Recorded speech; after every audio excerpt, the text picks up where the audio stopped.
Ayan, good morning mga ka-idol. Ang inyo nga palang lingkod. Ako po yan, nag-aaral ng lumakad. Susubukan nating lumakad para tayo makapagtrabaho na ulit.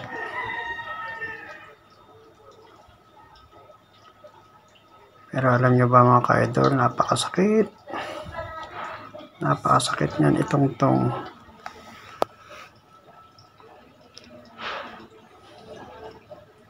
Napakahirap mga ka-idol. Yung ganitong sitwasyon. Kailangan mo pilitin para matuto uling iyapak. Dahil halos 3 months yan mga ka-idol na hindi siya naitungtong.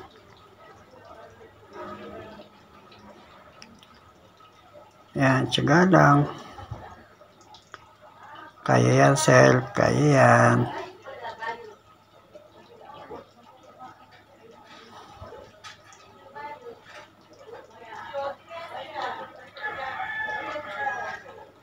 Yan, ganyan na mga ka-idol. Yung pa ako. Bali, pag inangat nga siya nga pala mga ka-idol. Bali, laylay na siya dahil nadali nga pala yung mga ugat niya, naputol yung mga ugat niya, kaya hindi na siya naibalik. Kaya talagang pilay na. Kailangan tanggapin mga ka-idol. Ang mahalaga makalakad tayo. Hindi naman tayo pwede magpatalo dito. Siyempre tayo lang ay inaasahan ng pamilya natin. Kaya laban lang.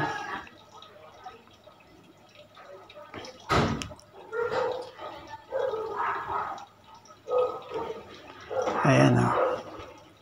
Bali pangalawang araw yan mga ka-idol mula nung galing kami ng ospital. Sabi ng doktor, 100% na raw pwedeng itungtong. Pero talagang masakit pa. Hindi siya may kilo. Yung paa niya hindi siya may kilo. Dahil napakasakit niya dahil doon halos mga naputol yung ugat. Pero tiyaga lang. May mga kasama tayong nagtsatsaga para makarecover tayo, kaya dapat tulungan natin yung sarili natin. Sana naman sa madaling panahon makabalik ulit ako para makapagtrabaho na ulit. Tulad ngayon mga ka-idol, napakahirap. Walang pumapasok sa amin kahit na piso. Napakahirap ng pang-araw-araw namin mga ka-idol. Siyempre ako lang naman yung naghahanap buhay sa pamilya namin. Bago may mga anak pa kami na nag-aaral. Kaya kailangan talaga gumaling na ako. Salamat nga pala sa mga nagbigay nito. Katulad itong ginagamit ko ngayon. Bali tulong ito ng isang kasama namin na kasama ko sa trabaho. Yan. Salamat sa iyo. Hindi na kita papangalanan. Alam mo na yan kung sino ikaw. Yan. Ganyan lang. Araw-araw.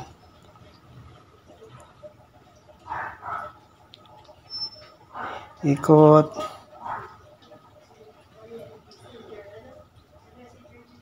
Siguro mga ka-idol, mga ilang buwan pa yan bago talaga maitungtong ng maayos. Pero talagang yung magiging lakad niyan, talagang mayroon ng effect talaga na hindi na siya normal.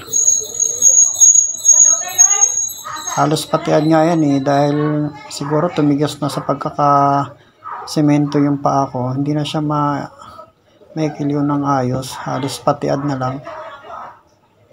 Yan, kita nyo naman mga ka-idol, halos patiad na lang at halos parang ayaw ko nga itungtong sa sobrang sakit Pero kailangan talagang itungtong dahil hindi siya masasanay kung lagi siyang nakataas.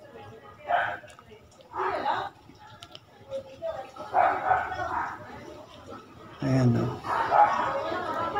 Bali nga pala mamaya mga ka-idol hapon, re-rehab pa namin yan. Yung mga dapat na at kailangan gawin namin. Yung mga tinuturo ng doktor sa amin para daw dito sa bahay gawin. Yan, kasama na rin yung paglalakad, ganyan.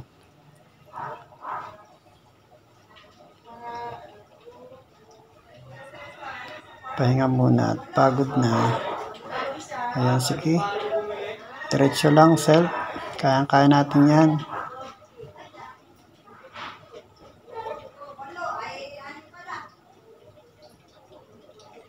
Kita nyo mga ka-idol yung paa ko, parang lumiit na, no? Dahil siyempre hindi siya naitungtong eh. Sabi naman ng doktor, laki din daw yan, papantay daw yan. O, kita nyo, sakit mga ka-idol eh. Kung hindi pa ako nalalayan ng asawa ko eh, halos matumba ako. Sakit talaga mga ka-idol. Lalo na pag kinikilo mo nga yung paa mo. Dahil siguro sa tagal nga na hindi nailiko, sanay na siya. Kaya napakasakit. Okay lang sana mga ka-idol kung wala siyang ugat na naputol. Kung buto lang, baka ngayon nakaka-duty na ulit ako sa trabaho ko. Ang nagpasama talaga dun yung mga ugat at yung litid na naputol sa paa ko. Doon talaga yung namalmaan yung paa ko.